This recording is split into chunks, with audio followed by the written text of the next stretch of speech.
तिलावत फिरोज आलम साहब।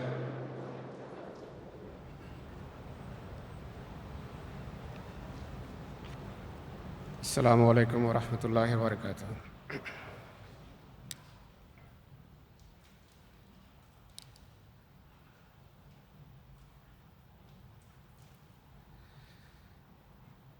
أعوذ بالله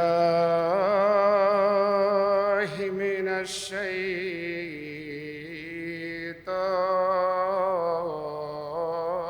الرجيم.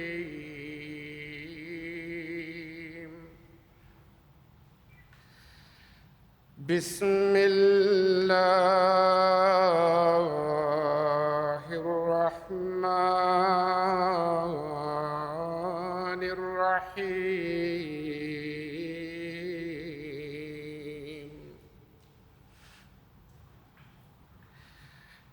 إنما كان قول المؤمنين إذا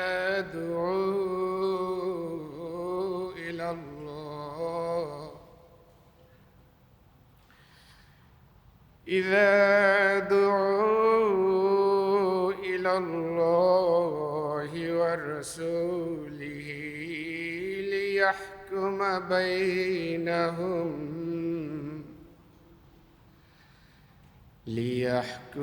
بينهم أن يقولوا سمعنا وأطعنا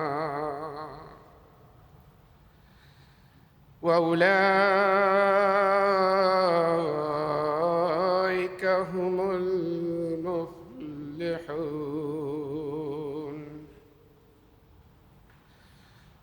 ومن يطع الله ورسوله ويخشى الله ويتقه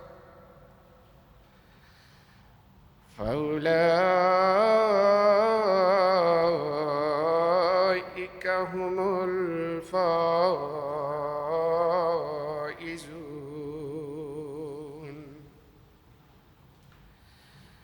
وأقسموا بالله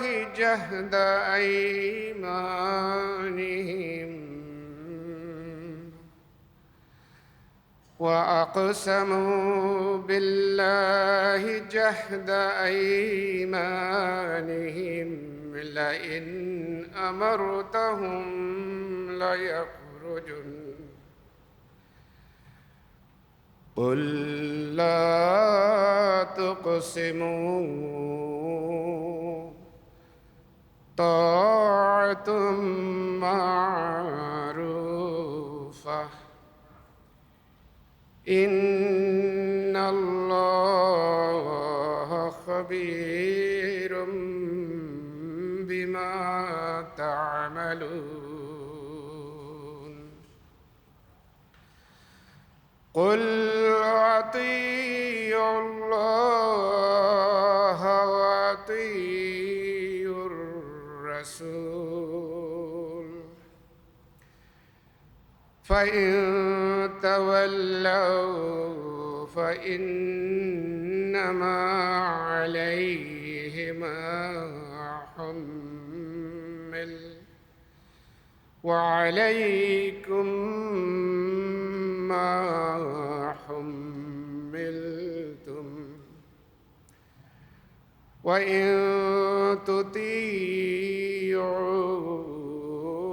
تهتدوا وما على الرسول إلا البلاغ المبين.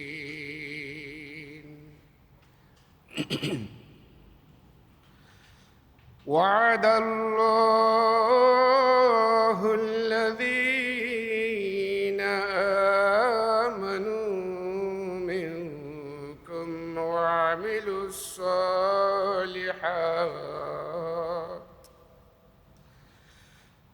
وعد الله الذين آمنوا منكم وعملوا الصالحات ليستخلفنهم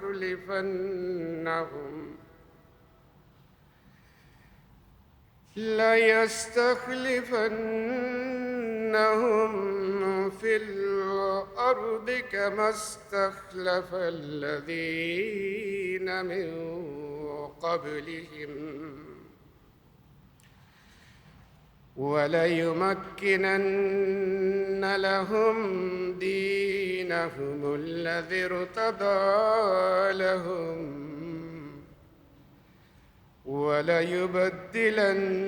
وليبدلنهم من بعد خوفهم أمنا يعبدونني لا يشركون بي شيئا ومن كفر بعد ذلك فأولئك هم الفاسقون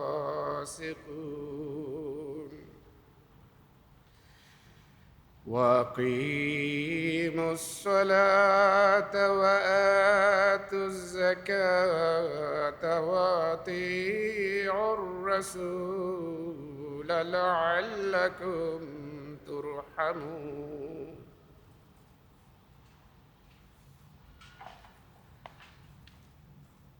सूरह नूर की आयत 52 की तिलावत की गई है। अब इन आयत का उर्दू तर्जमा बयान फरमूदा हज़रत खलीफतुल मसीह अस्सानी रज़ियल्लाहु ताला अन्हु पेश है। मोमिनों का जवाब, जब वो अल्लाह और उसके रसूल की तरफ बुलाए जाएं कि वो उनके दरमियान फ़ैसला करें, ये हुआ करता है कि हमने सुना और हमने मान लिया, और वही लोग कामयाब हुआ करते हैं। और जो लोग अल्लाह और उसके रसूल की इताअत करें और अल्लाह से डरें और उसका तक़वा इख्तियार करें, वो बामुराद हो जाते हैं। और वो लोग अल्लाह की पक्की कस्में खाते हैं कि अगर तू उनको हुक्म दे तो वो फ़ौरन घर से निकल खड़े होंगे। कहो कसमें ना खाओ, हमारा हुक्म तो तुम्हें सिर्फ़ ऐसी इताअत का है जो उर्फ़ आम में इताअत समझी जाती है। अल्लाह उससे जो तुम करते हो यकीनन ख़बरदार है। तू कह, अल्लाह की इताअत करो और उसके रसूल की इताअत करो। बस अगर वो फिर जाएं तो इस रसूल पर सिर्फ़ उसकी ज़िम्मेदारी है जो उसके ज़िम्मा लगाया गया है, और तुम पर उसकी ज़िम्मेवारी है जो तुम्हारे ज़िम्मा लगाया गया है। और अगर तुम इसकी इताअत करो तो हिदायत पा जाओगे। और रसूल के ज़िम्मा तो सिर्फ़ बात को खोल खोल कर पहुँचा देना है। अल्लाह ने तुम में से ईमान लाने वालों और मुनासिब हाल अमल करने वालों से वादा किया है कि वो उनको ज़मीन में खलीफा बना देगा, जिस तरह उससे पहले लोगों को खलीफा बना दिया था। और जो दीन उसने उनके लिए पसंद किया है वो उनके लिए उसे मजबूती से कायम कर देगा, और उनके खौफ की हालत के बाद वो उनके लिए अमन की हालत तब्दील कर देगा। वो मेरी इबादत करेंगे और किसी चीज़ को मेरा शरीक नहीं बनाएंगे, और जो लोग इसके बाद भी इनकार करेंगे वो नाफरमानों में से करार दिए जाएंगे। और तुम सब नमाज़ों को कायम करो और ज़कातें दो और इस रसूल की इताअत करो ताकि तुम पर रहम किया जाए।